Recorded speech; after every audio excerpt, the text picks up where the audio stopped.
આજે આપણે લીંબુ શરબત બનાવીશું, સ્ટોર કરાય એ રીતે. તો આ લીંબુ ધોઈને કોરા કરેલા છે. હવે એને કાપી અને આપણે રસ નીકાળીશું. આ રીતે બધા લીંબુને કાપી નાખીશું અને રસ નીકાળી દઈશું.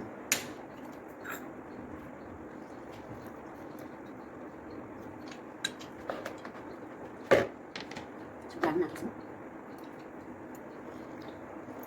આ રીતે બધા લીંબુનો રસ કાઢી દઈશું. તો આપણે 1 કપ ભરીને લીંબુનો રસ નીકળ્યો છે, એક નીકાળી દઈશું આવી રીતે.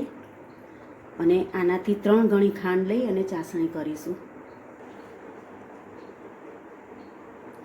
હવે એ જ કપના માપથી 3 ગણી ખાંડ લઈશું. આપણે 2.5 થી 3 ગણી લેવાની, આપણે 3 કપ લઈ લઈશું.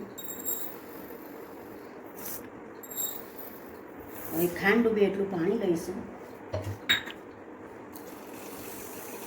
અને ચાસણી તૈયાર કરીશું.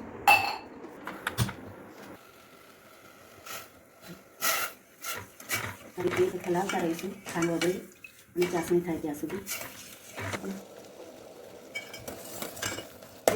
થઈ જશે. ચાસણી તૈયાર થઈ ગઈ છે.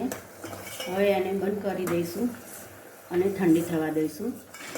ઠંડી થવાની રાહ જોઈશું, પછી જ આપણે લીંબુનો રસ નાખીશું. ચાસણી ઠંડી થઈ ગઈ છે. હવે આપણે લીંબુનો રસ નાખી દઈશું.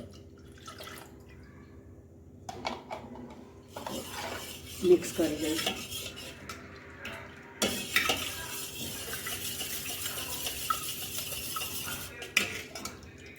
લીંબુ શરબત તૈયાર છે. અને બહાર રાખવો હોય તો રખાય, ફ્રીજમાં મૂકવો હોય તો રખાય. અને સ્ટોર કરવાની, આ લીંબુના શરબતને સ્ટોર કરવાની રીત છે. પછી આને લીંબુનું શરબત બનાવીને પાણી મિક્સ કરીને પીવાનું. હવે શરબત બનાવીશું. આટલું લીંબુનો શરબત નાખીશું અને એનાથી 3-4 ગણું પાણી નાખીશું. હવે મિક્સ કરીશું.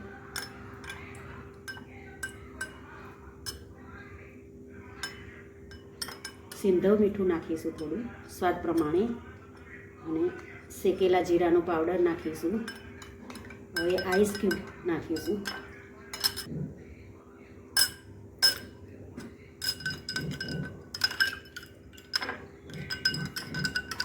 આપણું લીંબુ શરબત તૈયાર છે.